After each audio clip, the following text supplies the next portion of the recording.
student, today we are going to start the ionization enthalpy of d block elements। तो D block element किस तरह से अपनी ionisation energy दिखाते हैं इसी के बारे में आज हम स्टडी करेंगे। तो इसको स्टडी करने से पहले हमें ये पता होना चाहिए कि जो हमारी आयोनाइजेशन एनर्जी होती क्या है। आयोनाइजेशन एनर्जी मीन्स कि जैसे कि हमारा कोई एटम है, उसके पास क्या है, न्यूक्लियस है। तो न्यूक्लियस के आसपास इलेक्ट्रॉन्स हैं।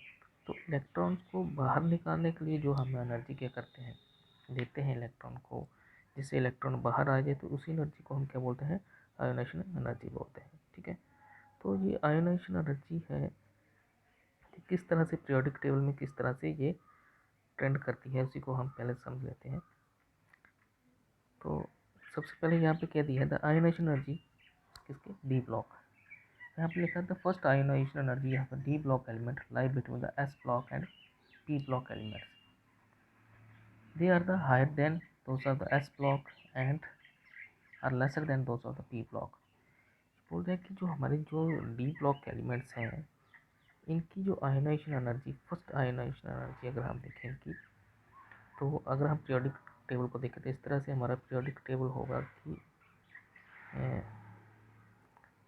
अगर हम देखें तो पीरियोडिक टेबल में हमें पता है कि इधर क्या होते हैं, हमारे एस ब्लॉक होते हैं, इधर हमारे पी ब्लॉक होते हैं, और इधर क्या है, हमारे टी ब्लॉक। तो बोलते हैं कि एस ब्लॉक एलिमेंट्स हैं, इनकी आयोनाइजेशन एनर्जी क्या होती है, ज़्यादा होती है as comparison to D block.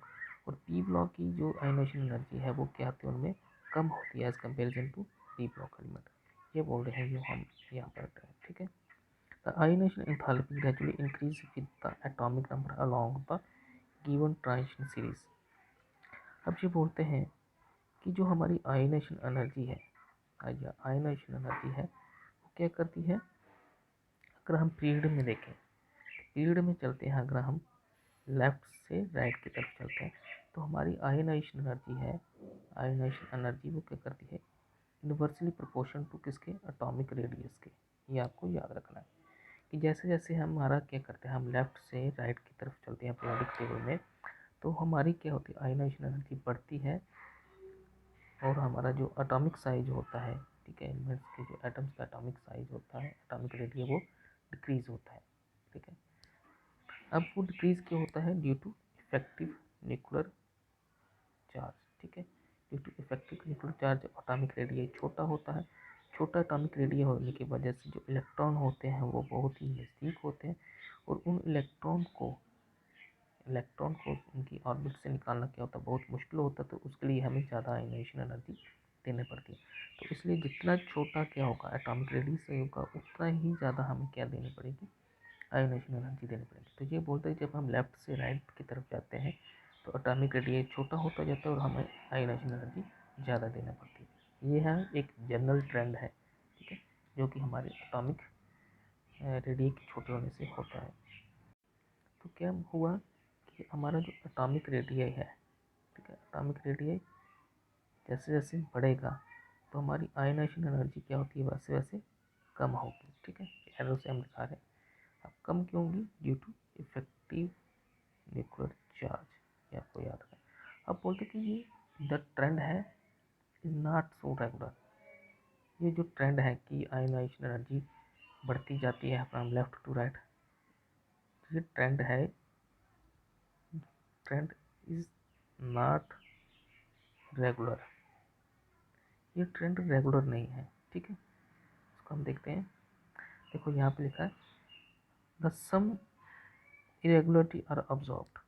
कुछ हमें इरेगुलरिटी हमें ऑब्जर्व करने को मिलती है। यहाँ पे अगर हम देखें तो कुछ इरेगुलरिटीज हमें मिलती है, जैसे स्कैंडियम, टाइटेनियम, वैनेडियम। देखो इनकी आयोनाइजेशन एनर्जी देखो, मैग्नीशियम तक के कुछ हद तक क्या है, पहले कम है फिर बढ़ रही है। ठीक है, लेकिन आगे देखें, आयरन से लेके निकल तक देखो जी कि ऑलमोस्ट क्या है, कांस्टेंट ही है। ठीक है, लेकिन हमारे कॉपर और जिंक है, इनकी आयोनाइजेशन फिर से क्या है, बढ़ रही है। तो क्या बोलते हैं कि ये इरेगुलरिटी शो करती है, जो डी ब्लॉक एलिमेंट्स हैं वो कुछ आयोनाइजेशन में इरेगुलरिटी शो करती है। ठीक है, तो उसको हम देखते हैं किस तरह से ये इरेगुलरिटी दिखाती है। अब ये बोलते हैं कि ये इरेगुलरिटी किस वजह से होती है, तो एक क्या है कि अगर हम देखें कि जो हमारी ट्रांजिशन एलिमेंट है, मान लो कि हमारे पास एक इस तरह से 3 4s 1 3d हम कुछ भी लगा सकते हैं, मान लो कि n लगाए हम 1 to 10, तो क्या है, अगर 4s में 1 इलेक्ट्रॉन है, d में कितने हैं, 1 2 3 4 5, तो मान लो कि यहाँ पे 3 इलेक्ट्रॉन है।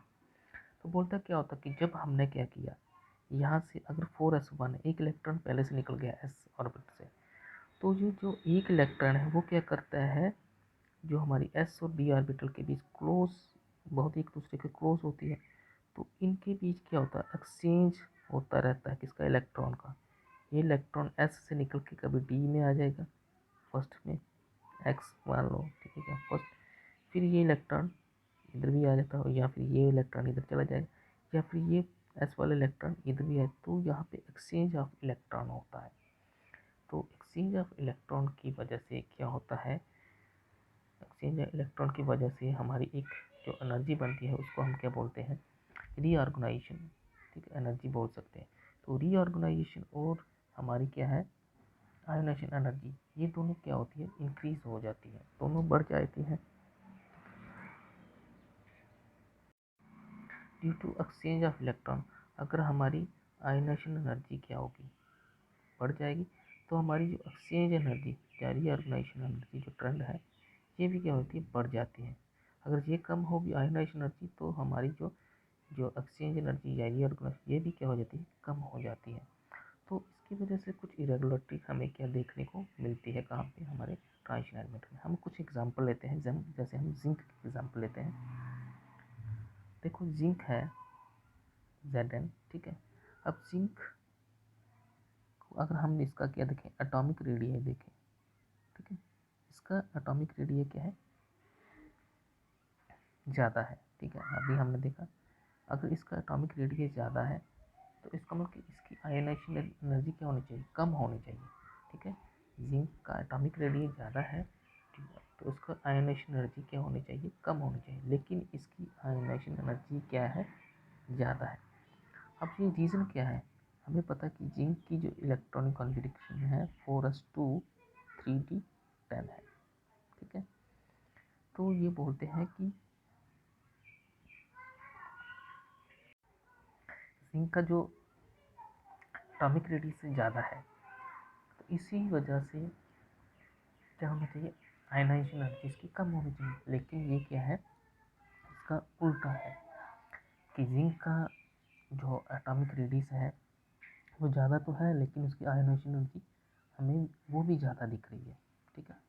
तो उसका रीज़न क्या है, बोलते कि जो हमारा जिंक है इसकी इलेक्ट्रॉनिक कॉन्फ़िगरेशन क्या है, वो क्या है, स्टेबल है, स्टेबल है। देखो यहाँ पे 4s2 ये भी फुली फील्ड है, और देखो यहाँ पे डी ऑर्बिटल है, ये 10 इलेक्ट्रॉन पूरे के पूरे इसको स्टेबल कर रहे हैं। तो इसलिए ये रीज़न है कि जिंक का अगर एटॉमिक रेडियस ज़्यादा हो गया है, तो उसकी आयोनाइजेशन एनर्जी भी ज़्यादा है। क्यों, क्योंकि जिंक के पास जो 3d10 इलेक्ट्रॉन है और 4s2 इलेक्ट्रॉन है, ये क्या है, फुली फील्ड है, इस और फुली फील्ड होने की वजह से ये क्या है, स्टेबल है, ठीक है। तो इसलिए जिंक का एटॉमिक रेडियस ज़्यादा होने से उसका आयनाइजेशन एनर्जी भी क्या होती है, ज़्यादा होती है, क्योंकि due to stability of electronic configuration, ठीक है। अब हम देखें, ये बोलते हैं कि जिंक की आयनाइजेशन एनर्जी ज़्यादा है किससे, कॉपर से, ठीक है। तो उसका रीज़न क्या है, रीज़न क्या है, अभी हमने देखा 4s2 3d10 जिंक की क्या है, हमारी इलेक्ट्रॉनिक कॉन्फ़िगरेशन है। उसी तरह अगर हम कॉपर की देखें तो ये क्या है, 4s1 3d10, ठीक है। अगर हम देखें तो ये क्या है, जिंक की आयनाइजेशन एनर्जी ज़्यादा क्यों है, क्योंकि जिंक पूरी तरह से स्टेबल है, ठीक है, पूरी तरह से स्टेबल है। अगर इसमें से हमें इलेक्ट्रॉन निकालना होगा, फर्स्ट आयनाइजेशन एनर्जी करनी होगी हमने, तो ये बहुत ही मुश्किल काम होगा, ठीक है। यहाँ से इलेक्ट्रॉन निकालना 4s2 3d10 जिंक से, वो क्या टफ काम है, ठीक है। तो ये क्या करेगा, अगर क्योंकि जिंक क्या है, स्टेबल है, क्योंकि इसकी इलेक्ट्रॉनिक कॉन्फ़िगरेशन क्या है, स्टेबल है, तो इसलिए जहाँ से आयनाइजेशन एनर्जी इसको ज़्यादा देनी पड़ेगी, इलेक्ट्रॉन को निकालने के लिए आयनाइजेशन एनर्जी ज़्यादा देनी पड़ेगी। यही रीज़न है कि जिंक की आयनाइजेशन एनर्जी क्या है, ज़्यादा है, क्योंकि जिंक स्टेबल है। लेकिन अगर हम कॉपर की बात करें तो कॉपर की 4s में 1 इलेक्ट्रॉन है, तो इस 1 इलेक्ट्रॉन को हम क्या कर सकते हैं, थोड़ी सी आयनाइजेशन एनर्जी देंगे तो ये क्या करेगा, बाहर निकल जाएगा। तो इसका मतलब क्या कि इसी की वजह से जिंक की जो आयनाइजेशन एनर्जी वो ज़्यादा है, कॉपर की आयनाइजेशन एनर्जी कम है। क्यों, ये आपको मैंने रीज़न दिखा दिया। ये तो हो गया जिंक। लेकिन अगर हम देखें कि जैसे हमने एक इलेक्ट्रॉन जिंक से निकाल दिया तो यहाँ पे क्या बनेगा, 4s1 और 3d10, उनकी जिंक आयन बन जाएगा। ठीक है, एक इलेक्ट्रॉन कम।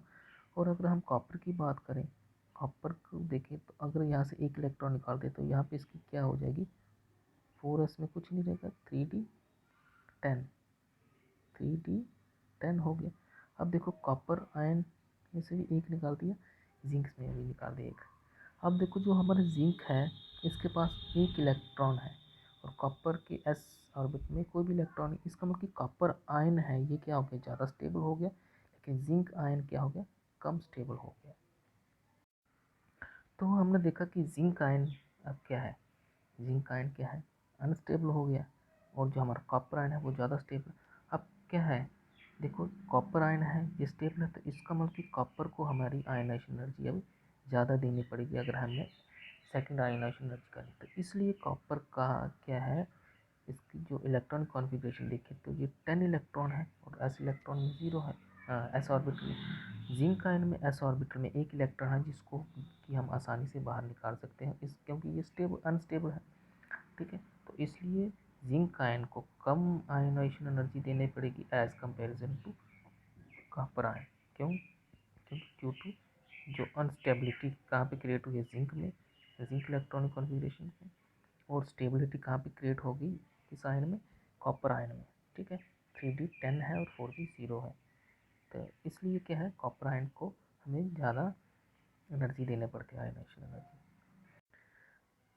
इसी के साथ हम देखें कि जो जिंक होता है हमारा, जिंक, जिंक के अगर ग्रुप में चले तो जिंक के नीचे हमारा क्या होता है, कैडमियम, ठीक है, मरकरी। तो ये भी इसी तरह से इसी ट्रेंड को फॉलो करते हैं। क्या करते हैं, देखो 4s2 3d10 जिंक का है, तो कैडमियम क्या क्या होगा, 4s2 3d10, 4s में 5s आएगा। ठीक है, उसी तरह हमारा मरकरी का आएगा 6s2, यहाँ पे 4 आएगा, और 6s2 5d10। तो देखो ये अगर हम देखें तो जिस तरह से जिंक ज़्यादा स्टेबल होता है, जिंक ज़्यादा स्टेबल होता है तो इसकी first ionisation energy mean zinc की ज़्यादा होती है। उस तरह कैडमियम की और मरकरी की क्या होती है, ड्यू टू इलेक्ट्रॉनिक कॉन्फ़िगरेशन की स्टेबिलिटी की वजह से इसकी आयनाइजेशन एनर्जी भी क्या होती है, इसकी एटम्स जो फर्स्ट आयनाइजेशन एनर्जी इन सभी की क्या होती है, ज़्यादा होती है। ठीक है, जैसे जैसे हम देखेंगे तो जाएंगे तो इनका जो एटॉमिक साइज़ क्या होगा, बढ़ेगा, नीचे एटॉमिक साइज़ बढ़ेगा। एटॉमिक साइज़ बढ़ने के साथ साथ इनकी जो आयनाइजेशन एनर्जी है वो भी ज़्यादा होगी। तो रीज़न देना है कि ड्यू टू इलेक्ट्रॉनिक कॉन्फ़िगरेशन की स्टेबिलिटी। ठीक है, हम दूसरी एग्जांपल ले लेते हैं, जैसे हमने लिया मैंगनीज और क्रोमियम। अब क्रोमियम और मैंगनीज को देखें तो मैंगनीज की जो आयनाइजेशन एनर्जी उसको ज़्यादा देना है। अब मैंगनीज की इलेक्ट्रॉनिक कॉन्फ़िगरेशन क्या है, 4s2, ठीक है, 3d5 है। ठीक है, 4s2 3d5 है। और क्रोमियम को देखें तो क्या है, 4s1 3d5 है। ठीक है, अब क्या है, देखो ये क्या है, मैग्नीज क्या है, 2 है और यहाँ पे 5 है, तो हाफ फील्ड है। जो डी ऑर्बिटल है वो हाफ ही फील्ड है, तो और एस में 2 इलेक्ट्रॉन, तो इसका मतलब कि मैग्नीशियम क्या है, स्टेबल है। ठीक है, और हम अगर हम क्रोमियम को देखें तो वहाँ पे एस ऑर्बिटल में एक इलेक्ट्रॉन है जिसको आसानी से हम निकाल सकते हैं।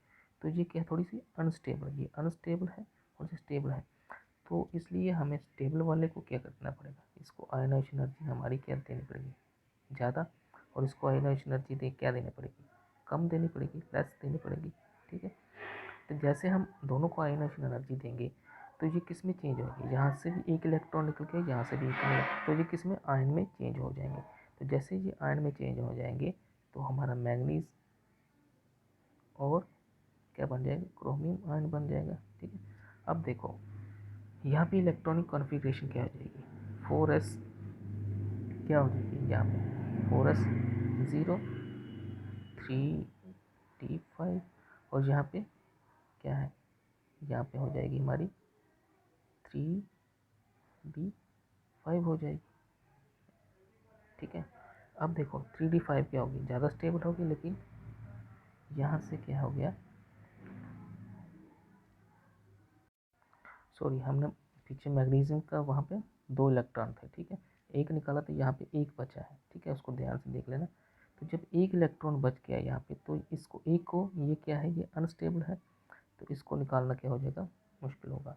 मैग्नीशियम का क्या है 4s2 3d5 है, एक इलेक्ट्रॉन निकाला है, तो यहाँ पे अब 4s1 बचा है। तो अब इसको हम थोड़ी सी आयनाइजेशन एनर्जी देंगे, तो ये क्या होगा, अनस्टेबल है पहले से, तो यहाँ से आसानी से इसको हम इलेक्ट्रॉन को निकाल सकते हैं। तो फिर क्या हो जाए, सेकंड में ये क्या होगा, स्टेबल हो जाएगा। तो यहाँ पे क्रोमियम आयन को अगर हम देखें तो ये 3d5 है, ये बहुत ही ज़्यादा स्टेबल, तो यहाँ पे आयनाइजेशन एनर्जी क्या होगी, ज़्यादा देनी पड़ेगी। ठीक है, तो ये था हमारे कुछ एक्सेप्शन जो है, जो कि जिसकी वजह से हमारी जो ट्रांजिशन सीरीज़ के जो एलिमेंट है वो क्या करते हैं, अपने आप को थोड़ा सा पहले क्या करते हैं, अगर हम देखें, तो अगर हम उनको देखें तो इनके एलिमेंट है वो इस तरह से वेरी करते हैं। ठीक है, देखो पहली आयनाइजेशन एनर्जी इनकी क्या है, पहले इनकी आयनाइजेशन एनर्जी क्या होती है, और यहाँ पे अगर दें, आयनाइजेशन एनर्जी पहले बढ़ती है, ठीक है, फिर उसके बाद कांस्टेंट रहती है। यहाँ पे देखें तो पहले देखो यहाँ पे बढ़ रही है, यहाँ पे कॉपर तक बढ़ रही है, फिर थोड़ी देर के लिए आयरन से लेकर निकल तक कांस्टेंट रहती है, फिर उसके बाद कॉपर से आगे बढ़ जाती है, कॉपर और जिंक की तरह। तो इसका मतलब कि इनका ग्राफ किस तरह से हमारा दिख रहा है,